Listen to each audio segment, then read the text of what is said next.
आदाब नाजरीन, आप देख रहे हैं INN न्यूज़। मैं हूं शौकत अली सूफी। सबसे पहले पेश हैं सुर्खियां। सुप्रीम कोर्ट ने शहरियत तरमीम बिल पर रोक लगाने से किया इनकार। सुप्रीम कोर्ट ने निर्भया केस के मुलजिम अक्षय सिंह की दरखास्त से रहम मुस्तरद कर दी। हैदराबाद दिफाई प्रोडक्ट्स का मरकज बन गया है, KT रामाराव ने कहा।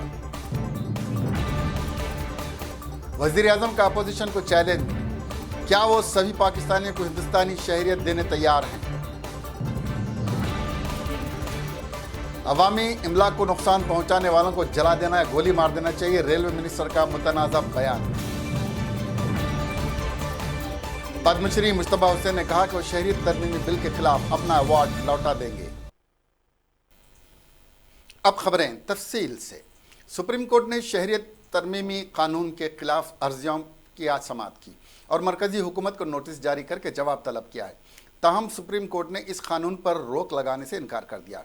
अब इस मामले की अगली समाअत 22 जनवरी को होगी। वाज़ेह है कि justice SA Bobde, justice BR गोई और जस्टिस सूर्यकांत पर मुश्तमिल डिवीज़न बेंच ने शहरियत तरमीमी कानून 2019 को चैलेंज करने वाली कम से कम 59 दरखास्तों पर समाअत की। अदालत उस्मा ने नोटिस का जवाब देने के लिए मरकजी हुकूमत को जनवरी 2020 के दूसरे हफ्ते तक का वक्त दिया।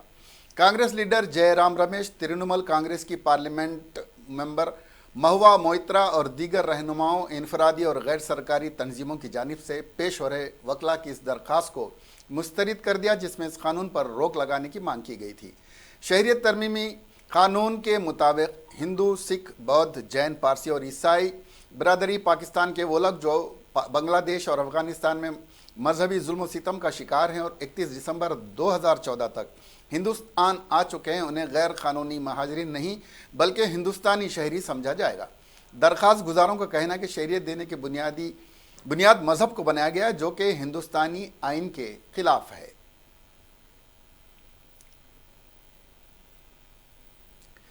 दिल्ली के निर्भया अबरूरिजी मामले के कसूरवार अक्षय सिंह की नजरसानी अर्जी पर सुप्रीम कोर्ट ने अपना फैसला सुनाते हुए अर्जी को खारिज कर दिया।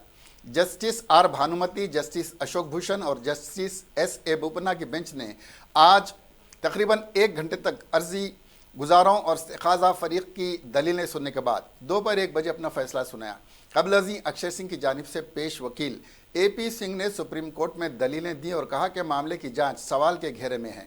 उन्होंने कहा कि हमारे पास नए हक़ाइक़ हैं, मीडिया, सियासत और अवाम के दबाव में अक्षय को कसूरवार ठहराया गया है।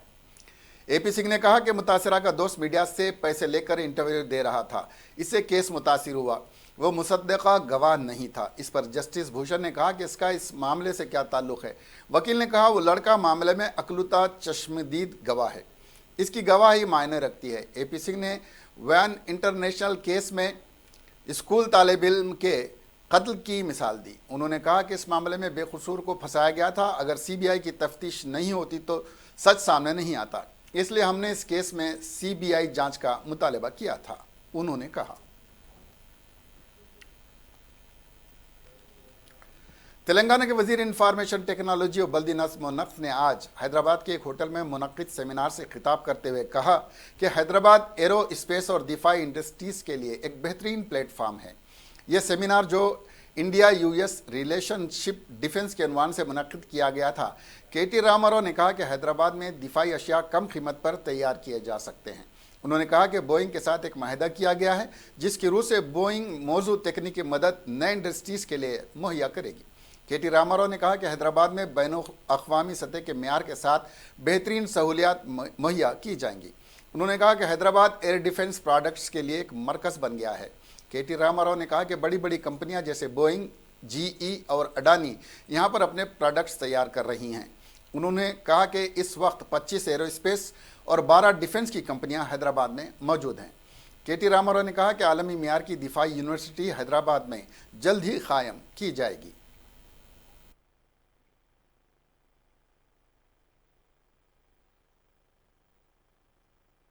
Our team, in fact, for making several of such events happen right here in Hyderabad, ranging from the Global Entrepreneurship Summit to many, many events such as the US-India Defense Ties that is being held today. I'm also glad, Joel Starr, that the US administration has chosen to engage directly at the state level, not only at Delhi's level. Washington and Delhi, of course, continue to remain engaged, continue to remain extremely friendly. At the President and Prime Minister's level, at the level of ministers, at the level of the Secretary of State. But I'm also delighted that you've chosen to engage with several states across our country. This, I believe, is extremely important in strengthening not just a larger policy level engagement at the capital level, but also defense manufacturing capacity building, which are already existing in several locations, both in India and also in the United States. India is a federal country, a federal republic, as we all know, and has a lot of progressive states which offer the best ecosystem for industrial partnerships, and Telangana, of course, I would like to believe, leads from the front. As many of you may be aware, Telangana is the fastest growing state in India, almost with a 14% GSDP growth rate as of 2018 and 19. This year we may have slowed down a bit, but I think good times are right around the corner. Telangana is also the top state in India when it comes to the ease of doing business rankings given jointly by the World Bank and the Government of India. We've topped the charts 2 years in a row. Now, as Consul General Reifman pointed out, our unique industrial policy, called as the TS-IPAS, is rated among one of the best in the country. In fact, I have to share with you a story with respect to TS-IPAS. We've launched it 5 years back, and as part of my job, I traveled the world. I also traveled to the United States a couple of times. And when I met with हुकूमत तेलंगाना के ज़ेर एहतमाम चलाए जाने वाले अक़लियती अक़ामती school के 35 तलबा समियत ग़िज़ा से मुतासिर हो गए, जिन्हें इलाज के लिए दवाखाने में शरीक करवा दिया गया। यह वाक़या कामारेड्डी ज़िले के डिचपल्ली मंडल में आज सुबह पेश आया। इन तलबा को बांसवाड़ा के सरकारी दवाखाने में शरीक करवा दिया गया। बताया जा रहा है कि अक़ामती स्कूल के तलबा को कल रात का बचा हुआ खाना नाश्ते में दिया गया। नाश्ता करने के बाद तलबा को खे आने लगे और दस्त होने लगे, जिसके फौरी बाद इन तलबा को शरीक दवाखाना किया गया, जहां उनकी हालत मुस्तहकम बताई गई है। गुज़िश्ता महीने में भी इसी स्कूल के 65 तलबा बचा हुआ खाना खाकर बीमार हो गए थे, जिन्हें दवाखाने में 2 दिनों तक इलाज करने के बाद डिस्चार्ज किया गया था। इन तलबा के सरपरस्तों ने महकमे तालीमात के अहदेदारों से गुजारिश की थी कि तलबा को ताज़ा खाना खिलाया जाए और हॉस्टल के ज़िम्मेदारों के खिलाफ कार्रवाई की जाए, क्योंकि अंदरून 1 माह इस हॉस्टल में इस नौयत का यह दूसरा वाक़या है।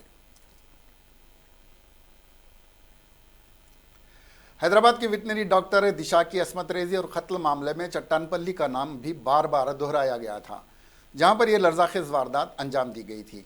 एक बार फिर इस चट्टानपल्ली का नाम खबरों में दोबारा आ गया है। बताया जा रहा है कि यहां से एक 4 साल लड़की को एक शख्स ने अगवा कर लिया है।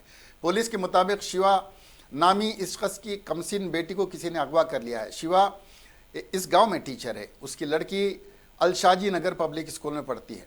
जब वो स्कूल से घर आ रही थी तो एक नामालूम शख्स उसे 2 व्हीलर पर बिठाया और गलत नीयत के साथ चट्टानपल्ली ले गया। वहां पर खेल रहे बच्चों ने उसे देखा और लड़की के वालिदैन को इसकी इत्तला दी।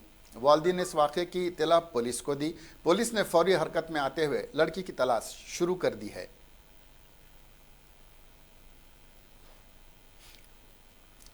Hyderabad city police commissioner Anjani Kumar ने एक वीडियो जारी कर बताया है कि विजयवाड़ा के अत्तुल्लूरी सुरेश जोड़े ने बंजारा हिल्स पुलिस पर हिरासानी का जो इल्ज़ाम लगाया था वो बेबुनियाद और गलत है। इस सिलसिले में अत्तुल्लूरी सुरेश जोड़े ने एक वीडियो में कहा है कि बंजारा हिल्स पुलिस स्टेशन के अहदेदारों पर लगाया है वो गलत है।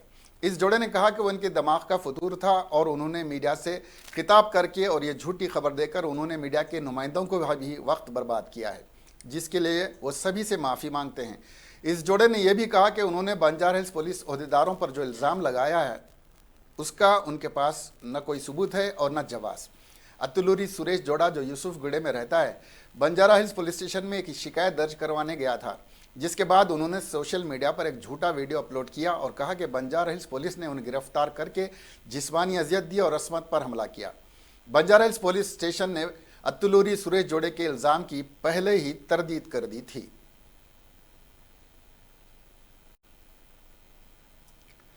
एंटी करप्शन ब्यूरो के अहदेदारों ने एडिशनल एसपी सिद्दीपेट नरसिम्हा रेड्डी के घर और दीगर मुकामात पर छापा मारा और 5 करोड़ के गैर महसूब असासाजात का पता चला है। एसीबी के अहदेदारों ने हैदराबाद, सिद्दीपेट, महबूब नगर और कामारेड्डी में एक साथ छापा मारकर तलाशी ली, जहां पर नरसिम्हा रेड्डी के मकानात हैं। इसके अलावा नरसिम्हा रेड्डी के रिश्तेदारों के मकानात की भी तलाशी ली जा रही है। एसीबी अहदेदारों ने नरसिम्हा रेड्डी के बैंक लॉकर्स का भी निशानदेही की है। हैदराबाद में नरसिम्हा रेड्डी का एक विला और एक मकान भी है। सिद्दीपेट में कांस्टेबल जो कि टाउन 1 में तैनात है, उसके मकान की भी तलाशी ली जा रही है। वो भी नरसिम्हा रेड्डी का बाएतमाद और करीबी मातहत माना जाता है।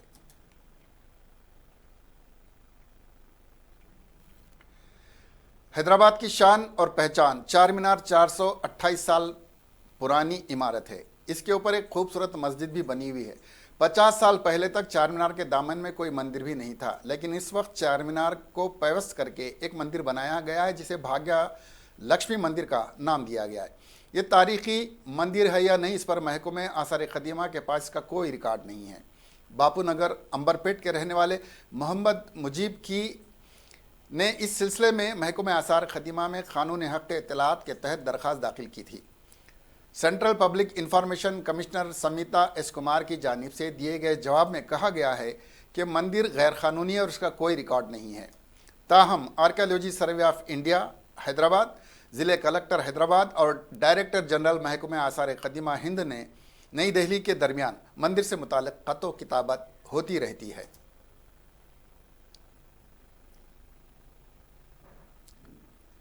तेलंगाना पुलिस के मुताबिक दिशा, अस्मत रेजी और कत्ल के मुलजिमीन ने दिशा के अलावा 9 और जराइम भी अंजाम दिए थे। पुलिस के मुताबिक मोहम्मद आरिफ, जल्लू नवीन, जल्लू शिवा और चिन्ना केशवुल ने तहवील के दौरान इस बात का इकरार किया कि उसके अलावा दीगर 9 जराइम भी अंजाम दे चुके हैं। चारों मुलजिमीन एनकाउंटर में हलाक हो चुके हैं, जिसके लिए हैदराबाद पुलिस को मुल्क भर से तायद मिली।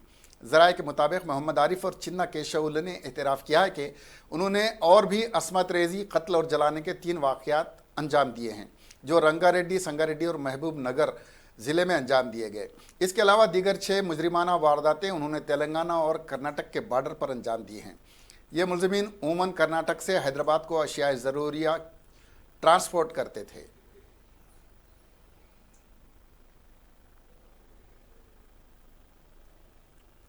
तेलंगाना बीजेपी के सदर डॉक्टर लक्ष्मण ने कहा कि मुल्क में 12 साल क़याम करने वाले को शहरियत दी जाती है।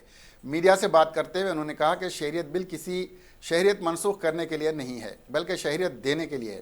कांग्रेस, टीआरएस और बाएं बाजू की जमातें इसकी मुखालिफत कर रहे हैं। उन्होंने कहा कि बंटवारे के बाद हिंदुस्तान में अक़लियतों को तहफ़्फ़ुज़ फराहम किया गया है, लेकिन पाकिस्तान में अक़लियतों पर जुल्म ढाया गया है। पाकिस्तान के अक़लियती मुतासरीन को फ़ायदा पहुँचाने के लिए ये बिल लाया गया है। इसको मज़हब से जोड़कर सियासी फ़ायदा उठाने की कोशिश कांग्रेस कर रही है। उनकी ये साजिश का अवाम मुंह तोड़ जवाब देंगे। शहरियत बिल पर अवामी शऊर बेदारी के लिए जारिया माह आखिर में अवाम में शऊर बेदार की जाएगी।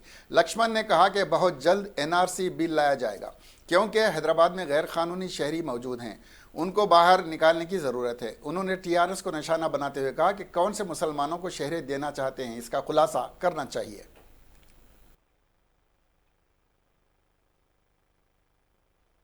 ఫ్రెండ్స్ అందరికీ నమస్కారాలు. ఇటీవల పార్లమెంట్లో కేంద్ర హోంమంత్రి అమిత్ షా గారు భారత పౌరసత్వ సవరణ బిల్లు ప్రవేశపెట్టి లోక్సభ, రాజ్యసభలో ఆమోదం పొందిన తర్వాత రాష్ట్రపతి కూడా ఆమోదించినటువంటి ఆ బిల్లుకు ప్రతిపక్షాలు, ప్రధానంగా కాంగ్రెస్ పార్టీ, మన రాష్ట్రంలో టీఆర్ఎస్ ఆ బిల్లుకు వక్ర భాషలు చెబుతూ మత కోణంలో ప్రజలు రెచ్చగొట్టి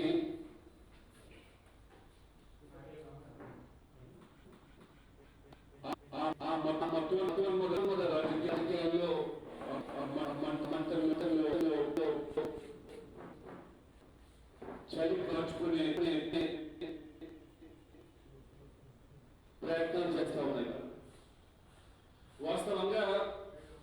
విషయాన్ని ఆ రోజు మత ప్రాతి अजीमतर बल्दिया हैदराबाद कमिश्नर लोकेश कुमार ने कहा कि शहर के तमाम ओवरब्रिज पर गाड़ियों की रफ्तार की हद 40 किलोमीटर फी घंटा मुकर्रर की गई है। मीडिया से बात करते हुए उन्होंने कहा कि अगर कोई इसकी खिलाफ वर्जी करेगा इजाफा जुर्माना आयद किया जाएगा। अवाम को इससे मुतालिक शऊर बेदारी के लिए साबिक साइन बोर्ड्स लगाए जाएंगे। उन्होंने बताया कि 10 दिन के अंदर बायोडाइवर्सिटी फ्लाईओवर ब्रिज को खोल दिया जाएगा। कमिश्नर ने कहा कि GHMC में जारी प्रोग्राम में तेज़ी पैदा की गई है, बाज़ अहम जंक्शंस को तरक्की दी जाएगी। उन्होंने कहा कि अजीम तर बल्दिया हैदराबाद में 3000 पार्क हैं, इसमें बैतुल खला कायम करने का फैसला किया गया है। मार्च के महीने तक तमाम फुटपाथ को तरक्की दी जाएगी। बल्दिया में 35 लिंक रोड के लिए DPR रिपोर्ट तैयार हो चुकी है।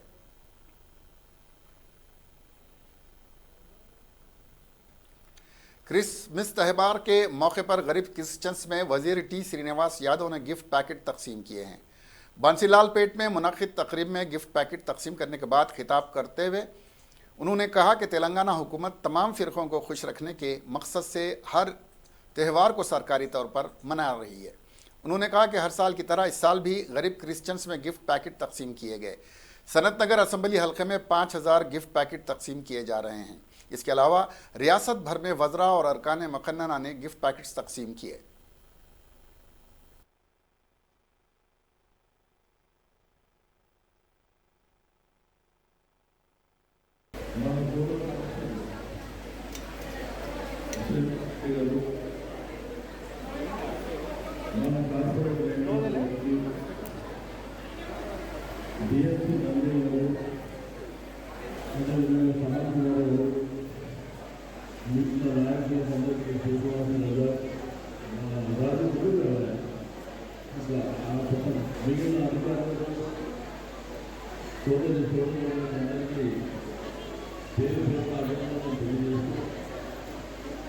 పండుగలు బోనాలు కానివ్వండి, రంజాన్, క్రిస్మస్ మరి ఎంతో బ్రహ్మాండంగా చేసుకోవాలి.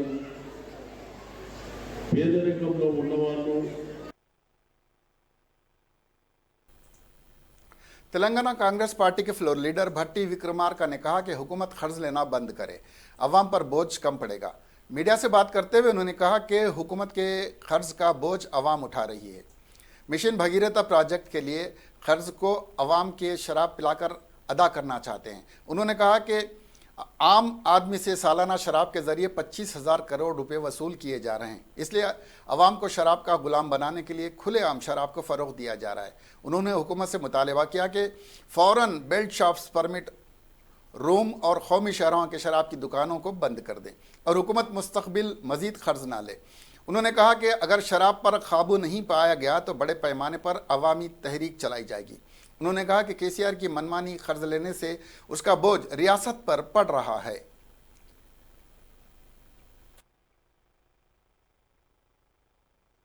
चीफ मिनिस्टर साहब ने और तेलंगाना स्टेट दारू बेचने में जो प्राइसेस बढ़ाया, इतना बढ़ाया, हर साल में कम से कम 25,000 करोड़ दारू से स्टेट को रेवेन्यू जनरेट करने के लिए सोच के इतना बढ़ा है। मैं ये बोलना चाहता हूँ चीफ मिनिस्टर साहब को, एक मामूली आदमी एक रोज़गार हो, एक चीप लिकर पीने के लिए 120 रुपया आज खर्च करना पड़ रहा है। महीने में 3,600 रुपया खर्च करना पड़ रहा है। एक साल में कम से कम उन्हें 40,000 एक मामूली लेबर जेब से एक क्वार्टर पिए तो कम से कम 40,000 रुपया उसका जेब से ले। आज ऐसा कर रहे हैं, इतना बेल्ट शॉप्स और परमिट रूम्स देखे, पियो पियो पियो बोल के इन्हें दारू से स्टेट एक्साइज से रेवेन्यू कमाने के लिए सोचा, ये बहुत गलत है। जो भी इन्हें सब बैंक से लोन लाया स्टेट के ऊपर 3 लाख करोड़, और उसका प्रिंसिपल अमाउंट और इंटरेस्ट पे करने के लिए ज़्यादा से ज़्यादा ये स्टेट एक्साइज से, दारू से पैसे आम लोगों की जेब से ले लेके अब पे करने के लिए सोच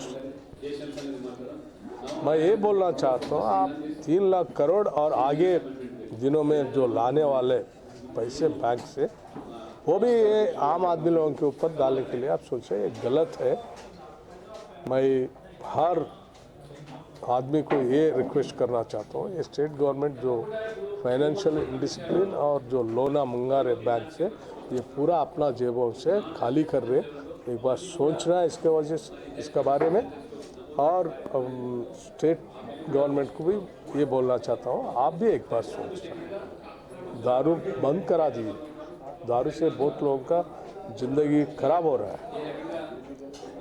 जो चीफ मिनिस्टर वो स्टेट का लोगों के लिए बारे में सोच रहा, उसका हेल्थ के बारे में सोचना, उसका फाइनेंशियल के बारे में भी सोचना, मगर ये चीफ मिनिस्टर उसका उल्टा सोच, स्टेट का लोगों से पैसे कैसा खींच रहा है, ये बहुत गलत है। और स्टेट चीफ मिनिस्टर एक गवर्नमेंट अगर ये दोनों के ऊपर सोच के कुछ कम नहीं करे तो हम बराबर हम लोगों को इकट्ठा करके इसके ऊपर एजिटेशन भी करने के लिए तैयार हैं। तेलंगाना के महकमे मौसमियात ने कहा है कि मुल्क के शुमाली हिस्सों से इस मरतबे आने वाली गर्म हवाओं के नतीजे में रियासत के बेशतर मुकामात पर रात के दर्जे हरारत में मामूल से 2 डिग्री की कमी की वाक़ हो रही है। गुज़िश्ता चंद दिनों के दौरान रियासती दारुल हुकूमत हैदराबाद में दर्जे हरारत 18 डिग्री दर्ज किया जा रहा था। तेलंगाना के ज़िले कोमर भीम आसिफ नगर में दर्जे हरारत मामूल से 14 डिग्री के बरखिलाफ 19 डिग्री सेल्सियस दर्ज किया जा रहा है।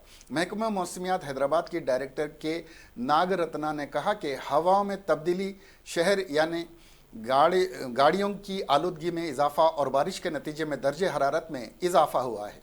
उन्होंने पेशगोई की कि तेलंगाना के बेशतर हिस्सों में अक़ल तरीन दर्जे हरारत रहने के इम्कानात हैं। उन्होंने कहा कि तेलंगाना में गुज़िश्ता साल के मौसम सरमा और मौजूदा साल के मौसम सरमा में फ़र्क नज़र आ रहा है, क्योंकि दर्जे हरारत में तब्दीली हुई है।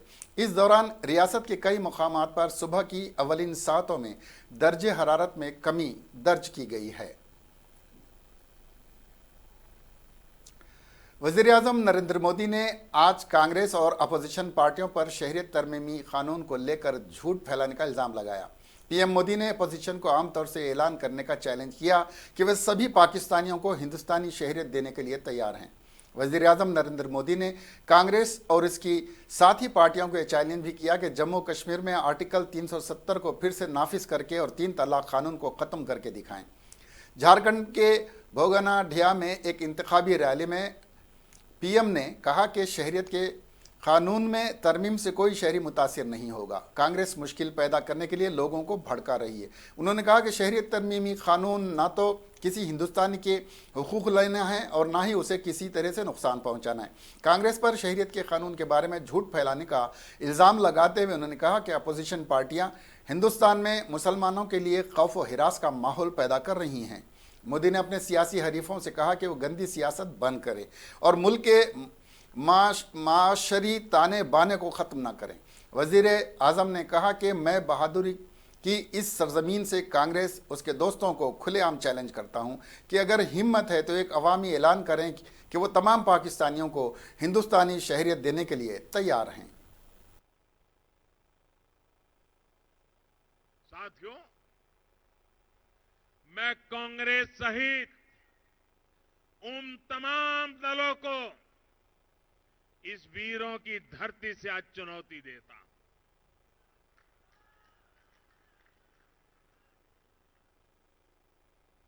साथियों, बताइए चुनौती दूं या ना दूं? आपके आशीर्वाद है ना? ये वीरों की भूमि से आवाज उठनी चाहिए कि नहीं उठनी चाहिए? मैं आज कांग्रेस और उनके जितने चेले चपाटे हैं, जितने उनके साथी दल हैं, उनको आज खुलेआम चुनौती देता हूं।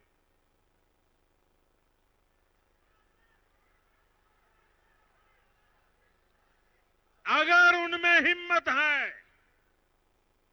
अगर उनमें हिम्मत है तो वो खुल करके घोषणा करें। अगर उनमें हिम्मत है तो खुल करके घोषणा करें। कांग्रेस और उसके सारे साथी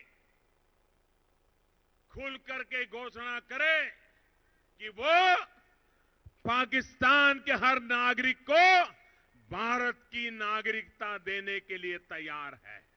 कह दे जरा, देश उनका हिसाब चुकता कर देगा।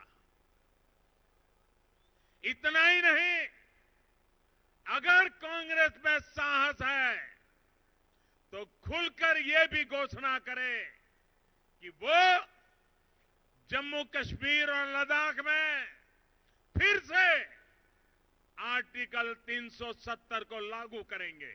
बोलो जरा, हिम्मत है तो बोलो। मोदी ने हटाया है, आप वापस लाने का देश के सामने घोषणा करके दिखाओ।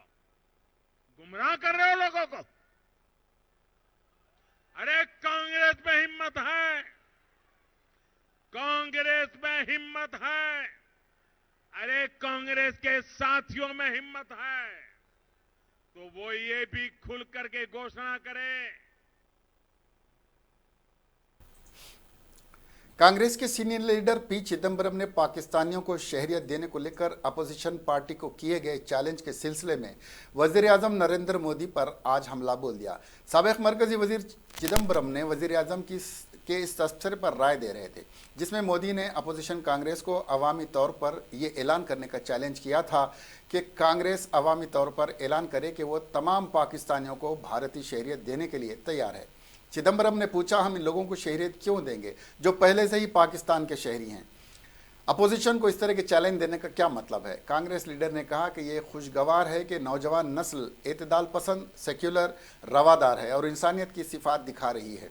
क्या यह हुकूमत इन इक़दार को चैलेंज कर रही है। वाज़ेह है कि वज़ीर आज़म नरेंद्र मोदी ने झारखंड में एक इंतखाबी रैली में कहा था, मैं बहादुरों की सरजमीन से कांग्रेस और इसके साथियों को खुला चैलेंज देता हूं, अगर इनमें हिम्मत है तो वो सरेआम ऐलान करें कि वो तमाम पाकिस्तानियों को शहरियत देने के लिए तैयार हैं।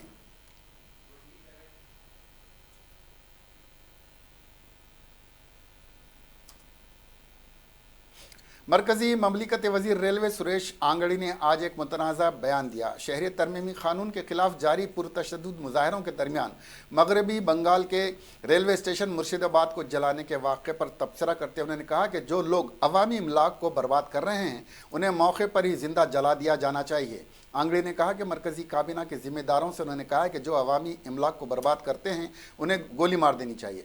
ममलिकती वजीर ने कहा कि एहतजाज के दौरान अवामी इमलाक को नुकसान पहुंचाने का कोई जवाज़ नहीं है। उन्होंने कहा कि लाखों मुलाजिमिन रेलवे के ज़रिए अवाम की खिदमत करते हैं और करोड़ों लोग सफ़र करते हैं, मगर कुछ गैर समाजी अनाज़िर अपोजिशन की मदद से तशद्दुद का रास्ता अपनाते हैं और अवामी अमलाक को नुकसान पहुँचाते हैं। उर्दू के मशहूर मिज़ानिगार पद्मश्री मुजतबा हुसैन ने हुकूमत हिंद की जानिब से नाफिज करदा शहरियत तरमीमी कानून के ख़िलाफ़ बतौर एहतजाज हिंदुस्तान के सबसे अहम शहरी अवार्ड पद्मश्री अवार्ड को वापस करने का फ़ैसला किया है। वाज़ेह है कि गुज़िश्ता हफ्ते उर्दू की मशहूर सहाफ़ी शीरीन दलवी ने भी हुकूमत की जानिब से अता करदा अवार्ड को वापस देने का ऐलान किया था। इसके बाद से मुल्क की चंद एक शख्सियात ने शहरियत तरमीमी एक्ट के ख़िलाफ़ अवार्ड वापस कर रहे हैं।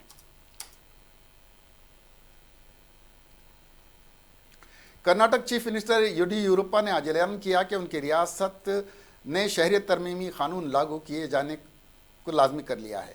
उन्होंने ये ऐलान ऐसे वक्त में किया जब सारे मुल्क में कानून के खिलाफ एहतजाज जारी है और मगरबी बंगाल, पंजाब और केरला के वज़राए आला ने अपनी रियासतों में इस एक्ट को लागू करने से इनकार कर दिया है।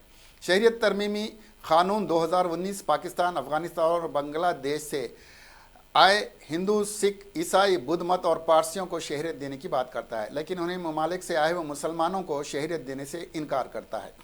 येडियुरप्पा ने कहा कि जो लोग 31 दिसंबर 2014 से पहले हिंदुस्तान आ गए थे उन्हें शहरियत दी जाएगी। एक और सवाल के जवाब में येडियुरप्पा ने कहा कि कर्नाटक में चलाए जा रहे इंदिरा कैंटीन्स का नाम बदलने का उनकी हुकूमत का कोई इरादा नहीं है।